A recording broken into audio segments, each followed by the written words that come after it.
Bonjour.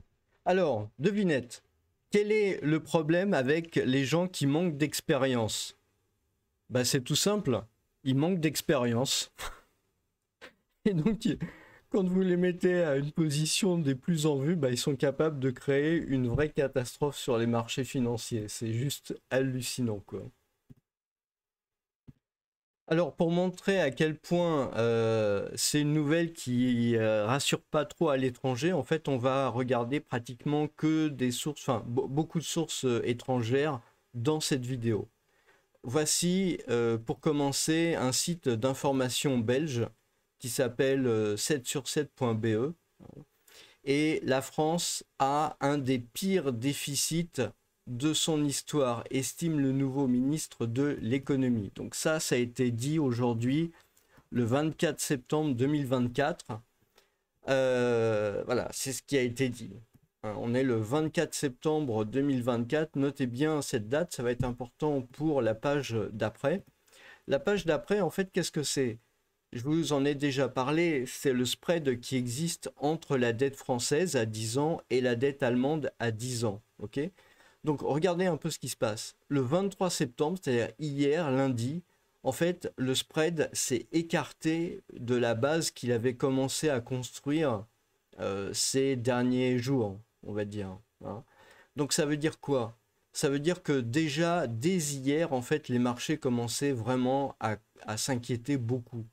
Et pourtant, et pourtant, l'idée c'était que il a été dit, je mesure la chance que j'ai d'hériter d'un tel bilan. Je mesure aussi l'ampleur des défis.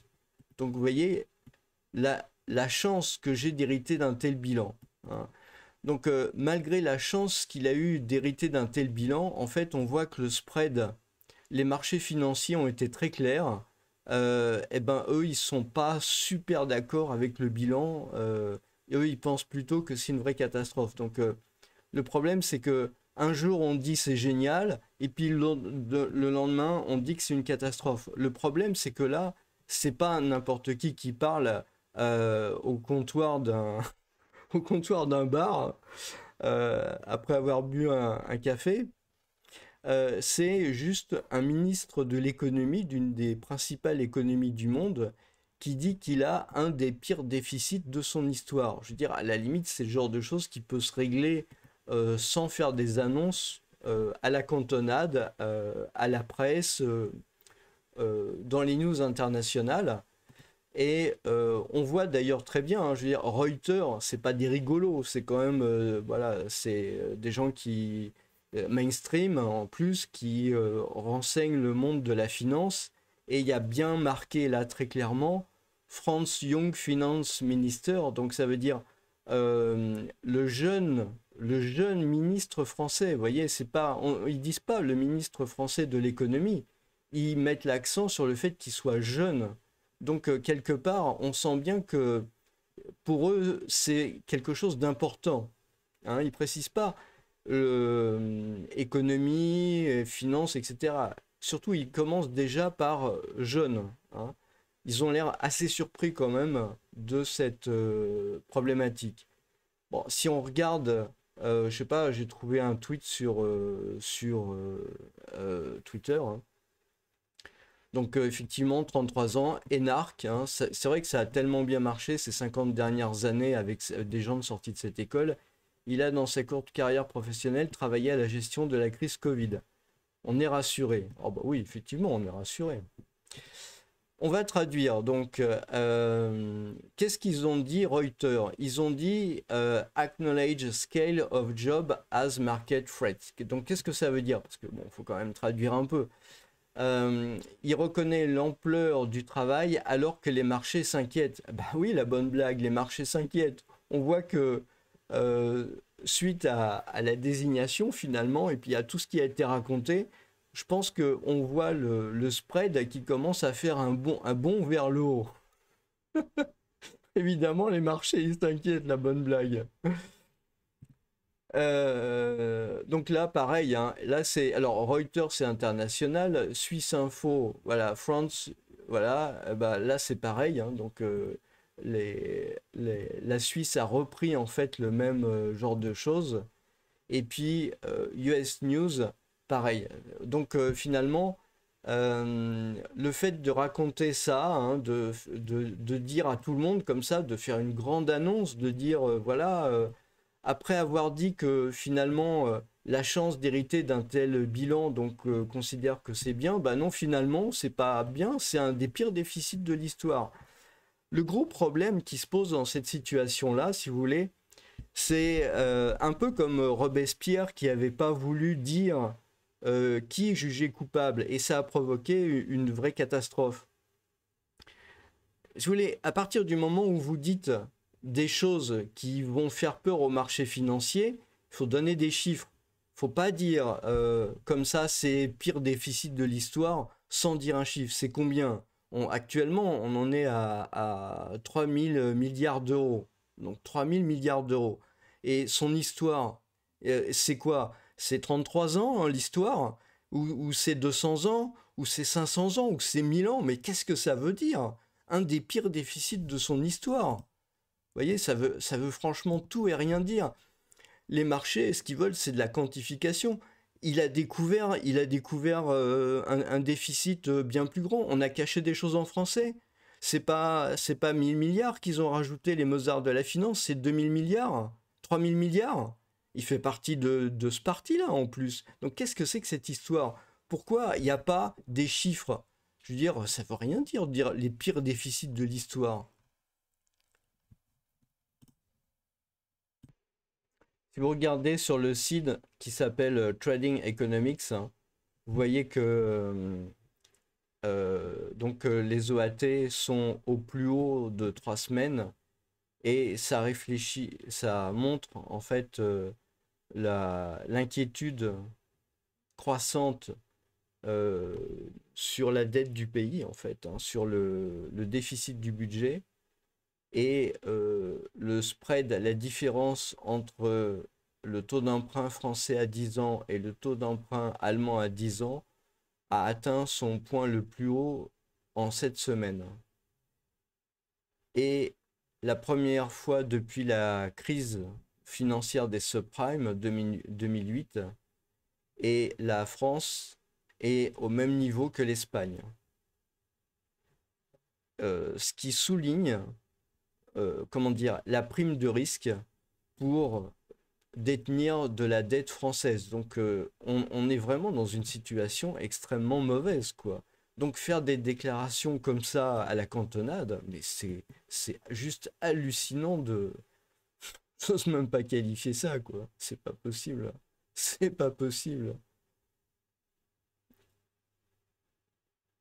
Donc cette augmentation des coûts coïncide avec le fait que le Premier ministre ait demandé une extension du temps pour soumettre un plan à l'Union européenne, hein. Euh, et puis, c'est ça qui est important, hein. Les investisseurs sont de plus en plus, doutent de plus en plus que la France va prendre les mesures nécessaires dans la réduction du budget demandée par l'Union européenne, hein, demandée par l'Union européenne, principalement à cause de l'influence grandissante des mouvements populistes qui menacent d'affaiblir le bloc politique, qui veulent réduire la dette en fait. Donc voilà où on en est en fait, hein. Voilà euh, l'inquiétude qui commence à poindre. C'est particulièrement grave parce que je vous rappelle quand même ce qui se joue en fait là-dedans. Encore une fois, hein, la dette, elle a une notation. Donc vous avez les A. À l'heure actuelle, la France c'est AA-. Il va y avoir des changements de notation. Si jamais la France passe de AA- à un seul A+, eh ben à ce moment-là, ça veut dire la dette change de catégorie. Et là, ça devient vraiment problématique pour certains investisseurs institutionnels d'investir dans ce type de dette. Et donc là, ça commence à être vraiment très embêtant. Donc ça veut dire qu'on peut voir les taux de crédit s'envoler, et pas qu'un peu. C'est-à-dire qu'on peut voir les taux remonter voilà, un demi-point, un point par rapport, enfin à court terme, hein, à court terme et à, disons, à l'horizon d'un trimestre, par exemple, un ou deux trimestres, on peut voir les taux remonter, alors que par exemple, dans la zone euro, les taux des autres pays vont descendre, parce qu'on est dans une situation particulière. Je vous rappelle que la situation particulière de la France, c'est la dette de la peur. Alors, il faut l'appeler par son nom, c'est la dette de la peur. C'est-à-dire que le fait d'avoir mis des gens sans expérience au pouvoir, ils ont fait n'importe quoi, ils sont pris la population qui maintenant est vent debout contre les Mozart de la finance. Et bah, malheureusement, c'est pas prêt de changer, j'ai l'impression. Et donc, pour éviter des mouvements, eh bien, à ce moment-là, les Mozart de la finance, ils ont été tellement courageux qu'ils ont lâché beaucoup d'argent. Et donc maintenant, c'est ça la dette. La dette, c'est, il faut dire le mot, c'est pas la dette de la dépense, c'est juste la dette de la peur. C'est-à-dire qu'ils ont eu peur des gens parce que, et c'est de leur faute, hein, je veux dire, c'est pas parce que les gens sont méchants, c'est parce qu'ils n'ont pas voulu négocier, c'est parce qu'ils sont, ils ont fait, c'est moi qui vais décider, tu sais, c'est un peu comme un huissier, c'est l'huissier de justice en fait, vous avez élu à la tête de l'État des huissiers de justice, c'est-à-dire juste les mecs qui sont là pour prendre le blé, quoi, voilà. Et donc ce qui se passe maintenant, c'est que finalement ils ont pris peur, parce que effectivement on peut pas se mettre à dos la population. Je rappelle, hein, 2012, il y a eu les bonnets rouges, puis 2018, il y a eu les gilets jaunes. Donc finalement, tout ça, et après, l'argent a coulé à flot. Les retraites n'ont pas été acceptées parce que les gens, les syndicats ont fait défiler les gens dans la rue, ils leur fait perdre des heures de travail pour rien, quoi. Mais sinon, le problème est là. C'est vraiment. Et donc, le problème, tout le monde parle du problème de la dette en France, mais moi, je soutiens, si vous voulez, que c'est pas un problème financier, c'est pas un problème économique, c'est un problème politique. Il faut que l'État, il faut que le gouvernement retrouve la confiance. Même les économistes que j'aime bien, je pense en particulier à Marc Toiti, que je suis depuis pas mal de temps, et qui dit qu'il faut faire un certain nombre de mesures, je pense que ça, c'est une vue d'économiste. Mais la première chose que doivent faire les gouvernements, tout manager le sait bien, c'est regagner la confiance des gens, regagner le respect des gens. Et après, vous pouvez faire passer des mesures. Mais tant que le respect et la confiance n'est pas revenu, y a rien de possible. Donc c'est ça le problème. Et le problème, c'est que jusqu'à maintenant, les étrangers s'en apercevaient pas trop, parce que je ne sais pas pour quelle raison, mais pendant pas mal de temps, les étrangers ont pensé que les Macron de la finance, c'était génial pour la France, mais là, ils sont en train de se rendre compte du résultat. Ils sont en train de se rendre compte du résultat, hein. Les investisseurs doutent de plus en plus que la France va prendre les mesures nécessaires, parce que en fait, ils comprennent très bien, ils savent aussi que la France, c'est pas un pays comme les autres, c'est traversé par des mouvements qui ont toujours été, depuis, ils le savent depuis des siècles, hein, qui a toujours été des mouvements. On a du mal à régler les choses de manière politique autour de la négociation, donc c'est un peu le problème.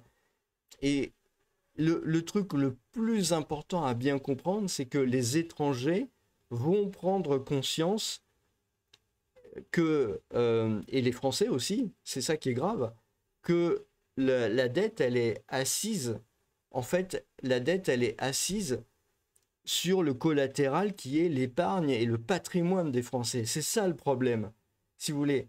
Le problème, c'est que la France, c'est effectivement un pays riche de son patrimoine. Il y a de la dette, mais c'est un pays riche de son patrimoine. Mais le problème, c'est qu'on produit plus de richesse, ou beaucoup moins, ou de moins en moins. Donc, si vous regardez la balance commerciale, c'est une vraie catastrophe. Chaque année, on perd. Et c'est ça le pire. À la limite, la dette pourrait être soutenable si on avait un commerce extérieur florissant, comme on l'avait il y a 15 ans ou il y a 20 ans. Mais c'est plus du tout le cas maintenant. Donc, c'est ça en fait la catastrophe. Et les marchés qui n'avaient pas trop de raison de s'inquiéter, puis qui regardaient pas trop comment ça se passait, puis ils voyaient devant leur télévision 2015.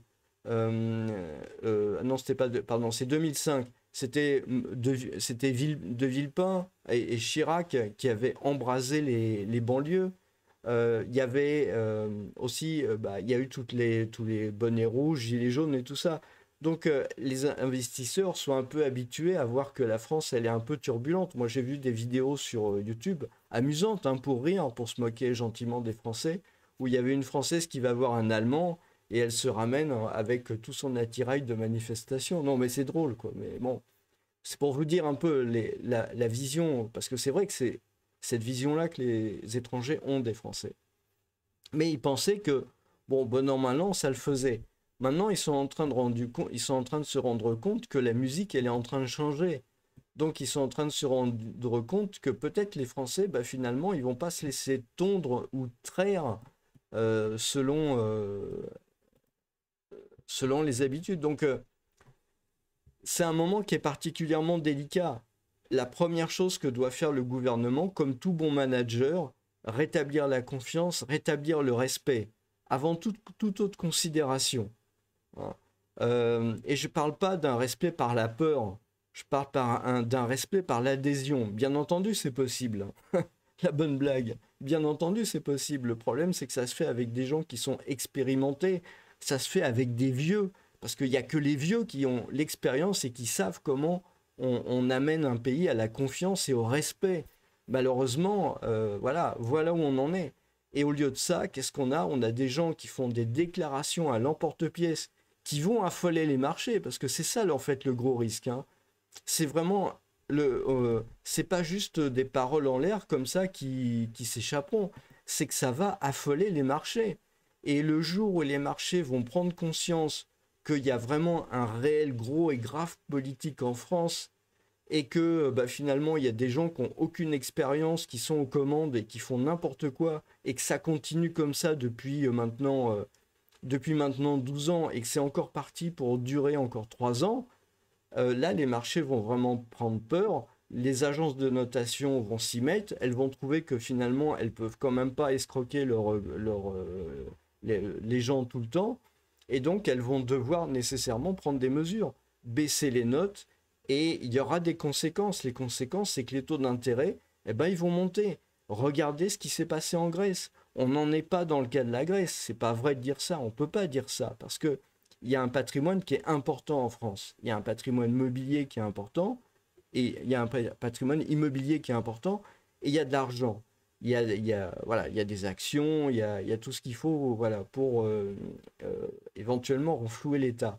Mais il faut faire attention, parce que si jamais la dette devait monter vraiment de manière très importante, parce que il y a des problèmes budgétaires qui ne sont pas résolus dus à une instabilité politique et que les gens, comme ils ont plus confiance en l'État, plus le respect, ils commencent à avoir peur de l'État et ils commencent à vouloir, comment dire, éviter de se faire tondre. Et bien à ce moment-là, les investisseurs, eux aussi, vont prendre peur, ils vont fuir, donc ça va faire monter les taux d'intérêt. Donc alors à ce moment-là, les gens qui se plaignent que les prix de l'immobilier ont un peu baissé, là, ça va être catastrophique. Et puis, d'ailleurs, les emprunts immobiliers en volume, hein, continuent de baisser, hein. Je veux dire, aux dernières nouvelles de la Banque de France, ça continue de baisser. Donc, ce genre de nouvelles qui s'étalent dans la presse internationale, c'est juste un truc pas possible, quoi. Je veux dire, faut arrêter ça, quoi. Je veux dire, soit il y a des ministres qui ont conscience de leur rôle, de la gravité de la situation. À ce moment-là, voilà, il faut agir en conséquence et puis peut-être un peu moins de déclarations. Normalement, c'est le Premier ministre qui doit parler. Je comprends même pas ce genre de choses-là. Et sinon, je sais pas, peut-être à ce moment-là, il faut un autre gouvernement renouvelé avec des gens qui ont de l'expérience, de l'âge, qui ont aussi travaillé dans l'économie réelle, c'est-à-dire pas des gens qui ont passé dans des écoles où on travaille dans le public et pas dans le privé. Ça, c'est absolument anormal. Je veux dire, la production de richesse, elle se fait dans le privé. pourquoi le ministre de l'économie et des finances, c'est pas quelqu'un qui vient du privé, quoi. Je veux dire, c'est juste fou, quoi.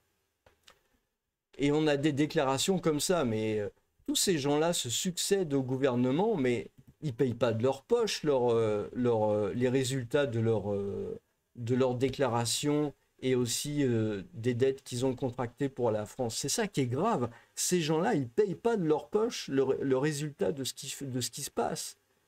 C'est franchement, je pensais qu'il y aurait du mieux, mais c'est vraiment de pire en pire, quoi. De pire en pire. Et quoi faire? Bah, je sais pas, rien. Puis c'est pas mon problème, je suis pas payé pour ça en plus pour imaginer quoi faire, hein. Bonne journée.